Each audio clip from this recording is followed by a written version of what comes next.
Hi ಎಲ್ಲರಿಗೂ ನಮಸ್ಕಾರ. Welcome to West Stop. ಇವತ್ತಿನ ವಿಡಿಯೋದಲ್ಲಿ ಬಹಳ ಟೇಸ್ಟಾಗಿ ಬೆಂಡೆಕಾಯಿ ಗೊಜ್ಜು ಹೇಗೆ ಮಾಡೋದು ಅಂತ ನೋಡೋಣ. ವಿಡಿಯೋನ ಎಲ್ಲೂ ಸ್ಕಿಪ್ ಮಾಡಿದೆ ಕೊನೆವರೆಗೂ ನೋಡಿ. ನಾನಿಲ್ಲಿ ಬೆಂಡೆಕಾಯಿ ಗೊಜ್ಜು ಮಾಡೋದಕ್ಕೆ ಒಂದು ಅರ್ಧ kg ಬೆಂಡೆಕಾಯಿನ ನೀಟಾಗಿ ತೊಳೆದು ಕಟ್ ಮಾಡಿ ಈ ಥರ ರೌಂಡ್ ಶೇಪಲ್ಲಿ ಕಟ್ ಮಾಡಿ ಇಟ್ಕೊಂಡಿದ್ದೀನಿ. ಒಂದೆರಡು ಸ್ಪೂನಷ್ಟು ಖಾರದ ಪುಡಿ, ಅರ್ಧ ಸ್ಪೂನ್ ಜೀರಿಗೆ, ಸ್ವಲ್ಪ ಕರಿಬೇವು, 1 ಟೇಬಲ್ ಸ್ಪೂನಷ್ಟು ಕಡಲೆ, ಒಂದು ನಿಂಬೆಹಣ್ಣು ಗಾತ್ರದಷ್ಟು ಹುಣಸೆಹಣ್ಣು ನೆನೆ ಹಾಕಿ ಇಟ್ಕೊಂಡಿದ್ದೀನಿ. ಒಂದೆರಡು ಒಣಮೆಣ್ಸಿನ್ಕಾಯಿ, ಸ್ವಲ್ಪ ಸಾಸಿವೆ ತೊಗೊಂಡಿದ್ದೀನಿ, 1-2 ಟೇಬಲ್ ಸ್ಪೂನಷ್ಟು ಬಿಳಿ ಎಳ್ಳು ತೊಗೊಂಡಿದ್ದೀನಿ, 1 ಕಪ್ಪಷ್ಟು ತೆಂಗಿನ ತುರಿ, 4 ಟೇಬಲ್ ಸ್ಪೂನಷ್ಟು ಕಡಲೆ ಬೀಜ ತೊಗೊಂಡಿದ್ದೀನಿ, ರುಚಿಗೆ ತಕ್ಕಷ್ಟು ಉಪ್ಪು, 3-4 ಟೇಬಲ್ ಸ್ಪೂನಷ್ಟು ಎಣ್ಣೆ ತೊಗೊಂಡಿದ್ದೀನಿ, ಸ್ವಲ್ಪ ಕೊತ್ತಂಬರಿ ಸೊಪ್ಪು ತೊಗೊಂಡಿದ್ದೀನಿ. ನೆಕ್ಸ್ಟ್ ನಾನಿಲ್ಲಿ 3 ಈರುಳ್ಳಿ ಕಟ್ ಮಾಡಿ ಇಟ್ಕೊಂಡಿದ್ದೀನಿ, 1 ಟೊಮೊಟೊ ಕಟ್ ಮಾಡಿ ಇಟ್ಕೊಂಡಿದ್ದೀನಿ. ನೆಕ್ಸ್ಟ್ ನಾನಿಲ್ಲಿ ಒಂದು ಪ್ಯಾನ್ ಬಿಸಿಗೆ ಇಟ್ಕೊಂಡು ಕಡಲೆ ಬೀಜ ಸೇರಿಸ್ಕೊತಾ ಇದ್ದೀನಿ. ಕಡಲೆ ಬೀಜನ ಸ್ಲಿಮ್ಮಲ್ಲಿ ಇಟ್ಕೊಂಡು 1-2 ನಿಮಿಷ ಫ್ರೈ ಮಾಡ್ಕೋಬೇಕು. ಇದೆಲ್ಲ ಫ್ರೈ ಆದಮೇಲೆ ಎಳ್ಳು ಸೇರಿಸ್ಕೊಂಡಿದ್ದೀನಿ. ಎಳ್ಳು ಅಷ್ಟೇ 1-2 ನಿಮಿಷ ಫ್ರೈ ಮಾಡಿಕೊಂಡ್ರೆ ಸಾಕು. ಕಡಲೆ ಬೀಜ ಎಳ್ಳು ಎಲ್ಲ ಚೆನ್ನಾಗಿ ಫ್ರೈ ಆದಮೇಲೆ ಅದನ್ನು ಒಂದು ಬಟ್ಲಿಗೆ ತೆಗೆದಿಟ್ಕೋತಾ ಇದ್ದೀನಿ. ಇದನ್ನು ಸ್ವಲ್ಪ ಆರಿದ ಮೇಲೆ ಒಂದು ಮಿಕ್ಸಿ ಜಾರಿಗೆ ಹಾಕಿ ಪುಡಿ ಮಾಡಿ ಎತ್ತಿಟ್ಕೋಬೇಕು. ಅದೇ ಪ್ಯಾನ್ಗೆ 1 ಟೇಬಲ್ ಸ್ಪೂನಷ್ಟು ಎಣ್ಣೆ ಸೇರಿಸ್ಕೊಂಡಿದ್ದೀನಿ. ಎಣ್ಣೆ ಸ್ವಲ್ಪ ಬಿಸಿ ಆದಮೇಲೆ ಬೆಂಡೆಕಾಯಿ ಸೇರಿಸ್ಕೊತಾ ಇದ್ದೀನಿ. ಬೆಂಡೆಕಾಯಿನ ನೀಟಾಗಿ ಸ್ಲಿಮ್ಮಲ್ಲಿ ಒಂದು 2-3 ನಿಮಿಷ ಚೆನ್ನಾಗಿ ಫ್ರೈ ಮಾಡ್ಕೋಬೇಕಾಗುತ್ತೆ. ಇದರಲ್ಲಿರೋ ಲೋಳೆ ಅಂಶ ಎಲ್ಲ ಹೋಗಬೇಕು. ಆ ಥರ ಮಧ್ಯನೇ ಕೈ ಆಡಿ ಫ್ರೈ ಮಾಡ್ಕೋಬೇಕು. ಇಲ್ಲಿ ಗೊಜ್ಜು ಮಾಡೋದಕ್ಕೆ ನಾನಿಲ್ಲಿ ಒಂದು ಮಿಕ್ಸಿ ಜಾರ್ಗೆ ಕಾಯಿ ತುರಿ ಸೇರಿಸ್ಕೊಂಡಿದ್ದೀನಿ, 1 ಟೇಬಲ್ ಸ್ಪೂನಷ್ಟು ಕಡಲೆ ಸೇರಿಸ್ಕೊತಾ ಇದ್ದೀನಿ. ನೆಕ್ಸ್ಟ್ ನಾನಿಲ್ಲಿ ಸ್ವಲ್ಪ ಕರಿಬೇವು ಕೂಡ ಸೇರಿಸಿದ್ದೀನಿ. ಕರಿಬೇವು ಸೇರಿಸ್ಕೊಂಡಾದಮೇಲೆ ಕೊತ್ತಂಬರಿ ಸೊಪ್ಪು ಕೂಡ ಆ್ಯಡ್ ಮಾಡ್ತಾಯಿದ್ದೀನಿ. ಕೊತ್ತಂಬರಿ ಸೊಪ್ಪು ಆದಮೇಲೆ ಒಂದು ಈರುಳ್ಳಿ ಸೇರಿಸ್ತಾಯಿದ್ದೀನಿ. ಒಂದು ಸಣ್ಣ ಈರುಳ್ಳಿ ಸೇರಿಸ್ಕೊಂಡಿದ್ದೀನಿ, ದಪ್ಪದಾದರೆ ಅರ್ಧ ಸೇರಿಸ್ಕೋಬೋದು. ಈರುಳ್ಳಿ ಎಲ್ಲ ಸೇರಿಸಿದ್ಮೇಲೆ ಒಂದು ಅರ್ಧ ಟೊಮೊಟೊ ಸೇರಿಸ್ಕೊತಾ ಇದ್ದೀನಿ. ಆಮೇಲೆ 2 ಟೇಬಲ್ ಸ್ಪೂನಷ್ಟು ಖಾರದ ಪುಡಿ ಸೇರಿಸ್ಕೊಂಡಿದ್ದೀನಿ. ಖಾರನ ನಿಮ್ಗೆ ಹೆಚ್ಚು ಕಡಿಮೆ ಮಾಡ್ಕೋಬೋದು. ಇದಕ್ಕೆ ಎಷ್ಟು ಅವಶ್ಯಕತೆ ಇದೆಯೋ ಅಷ್ಟನ್ನು ನೀರು ಹಾಕಿ ಇದರದಾಗಿ ರುಬ್ಬಿ ಇಟ್ಕೊಂಡಿದ್ದೀನಿ. ಬೆಂಡೆಕಾಯಿ ನೋಡಿ ಈ ಥರ ಚೆನ್ನಾಗಿ ಫ್ರೈ ಆಗಬೇಕು. ಬೆಂಡೆಕಾಯಿನ ಗೊಜ್ಜು ಮಾಡೋದಕ್ಕಿಂತ ಸ್ವಲ್ಪ ಮುಂಚೆನೇ ಕಟ್ ಮಾಡಿ ಬಿಸಿಲಲ್ಲಿ ಇಟ್ಕೊಂಡ್ರೆ ಅದರಲ್ಲಿ ಅಷ್ಟೊಂದು ಲೋಳೆ ಅಂಶ ಇರೋದಿಲ್ಲ. ಚೆನ್ನಾಗಿ ಬೆಂಡೆಕಾಯಿ ಎಲ್ಲ ಫ್ರೈ ಆದಮೇಲೆ ಒಂದು ತಟ್ಟೆಗೆ ತೆಗೆದಿಟ್ಕೊಂಡಿದ್ದೀನಿ. ನೆಕ್ಸ್ಟ್ ಅದೇ ಬಾಣಲಿಗೆ ಎಣ್ಣೆ ಸೇರಿಸ್ಕೊತಾ ಇದ್ದೀನಿ.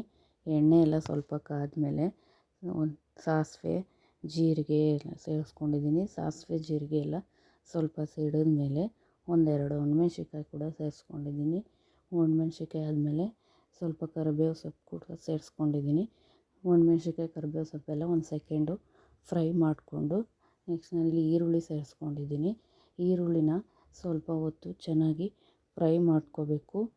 ನೋಡಿ ಇಲ್ಲಿ ಈ ಥರ 2-3 ನಿಮಿಷ ಚೆನ್ನಾಗಿ ಫ್ರೈ ಮಾಡಿಕೊಂಡು ಅದು ಕಲರ್ ಕೂಡ ಚೇಂಜ್ ಆಗುತ್ತೆ. ಈರುಳ್ಳಿ ಎಲ್ಲ ಚೆನ್ನಾಗಿ ಫ್ರೈ ಆದಮೇಲೆ ನೆಕ್ಸ್ಟ್ ನಾನು ಇದಕ್ಕೆ ಒಂದು ಅರ್ಧ ಟೊಮೊಟೊ ಸೇರಿಸ್ಕೊಂಡಿದ್ದೀನಿ. ಟೊಮೊಟೊ ಎಲ್ಲ ಸ್ವಲ್ಪ ಮೆತ್ತಗಾಗೋವರೆಗೂ ಚೆನ್ನಾಗಿ ಫ್ರೈ ಮಾಡ್ಕೋಬೇಕು. ಟೊಮೊಟೊ ಎಲ್ಲ ಹಿಂಗೆ ಮೆತ್ತಗಾಗಿದೆ. ಅದಕ್ಕೆ ಹುರಿದಿಟ್ಕೊಂಡಿದ್ವಲ್ಲ ಬೆಂಡೆಕಾಯಿ, ಅದನ್ನು ಸೇರಿಸ್ತಾ ಇದ್ದೀನಿ. ಬೆಂಡೆಕಾಯಿ ಎಲ್ಲ ಚೆನ್ನಾಗಿ ಸೇರಿಸ್ಕೊಂಡು ಅದನ್ನೆಲ್ಲ 1-2 ನಿಮಿಷ ಚೆನ್ನಾಗಿ ಮಿಕ್ಸ್ ಮಾಡ್ಕೋಬೇಕು. ಒಗ್ಗರಣೆ ಎಲ್ಲ ಅದಕ್ಕೆ ಮಿಕ್ಸ್ ಆಗೋವರೆಗೂ ನೀಟಾಗಿ ಮಿಕ್ಸ್ ಮಾಡ್ಕೋಬೇಕು. ಇದೆಲ್ಲ ಮಿಕ್ಸ್ ಆದಮೇಲೆ ರುಬ್ಬಿಟ್ಕೊಂಡಿದ್ವಲ್ಲ ಮಿಶ್ರಣ, ಅದನ್ನು ಸೇರಿಸ್ತಾ ಇದ್ದೀನಿ.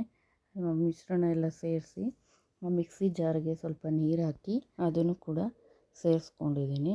ಈ ಮಸಾಲೆ ಎಲ್ಲ ಬೆಂಡೆಕಾಯಿಗೆ ಒಂದು ಥರ ಮಿಕ್ಸ್ ಮಾಡಿಕೊಂಡು ನಿಮಗೆ ಗೊಜ್ಜು ಯಾವ ಅದಕ್ಕೆ ಬೇಕೋ ಅದನ್ನು ನೋಡಿಕೊಂಡು ನೀರನ್ನು ಸೇರಿಸ್ಕೊಳ್ಳಿ. ನೀರೆಲ್ಲ ಸೇರಿಸ್ಕೊಂಡ್ಮೇಲೆ 1-2 ನಿಮಿಷ ಮಿಕ್ಸ್ ಮಾಡ್ಕೊಳ್ಳಿ. ಮಿಕ್ಸ್ ಮಾಡಿಕೊಂಡು ಒಂದು ಕುದಿಯೋವರೆಗೂ ಕುದಿಸ್ಕೊಂಡು ಸ್ವಲ್ಪ ಹುಣಸೆಹಣ್ಣು ರಸ ಸೇರಿಸ್ಕೊತಾ ಇದ್ದೀನಿ. ನಿಮಗೆ ಬೆಲ್ಲ ಬೇಕಾದರೆ ಸೇರಿಸ್ಕೋಬೋದು, ನಾನಿಲ್ಲಿ ಸೇರಿಸ್ಕೊಂಡಿಲ್ಲ. ಎಲ್ಲ ಹುಣಸೆಹಣ್ಣು ರಸ ಎಲ್ಲ ಮಿಕ್ಸ್ ಆದಮೇಲೆ ಒಂದು ಲಿಡ್ ಕ್ಲೋಸ್ ಮಾಡಿ ಒಂದು 3-4 ನಿಮಿಷ ಬೇಯಿಸ್ಕೋಬೇಕು. 3-4 ನಿಮಿಷ ಚೆನ್ನಾಗಿ ಬೇಯಿಸ್ಕೊಂಡ್ರೆ ಬೆಂಡೆಕಾಯಿ ಎಲ್ಲ ಚೆನ್ನಾಗಿ ಬೆಂದಿರುತ್ತೆ.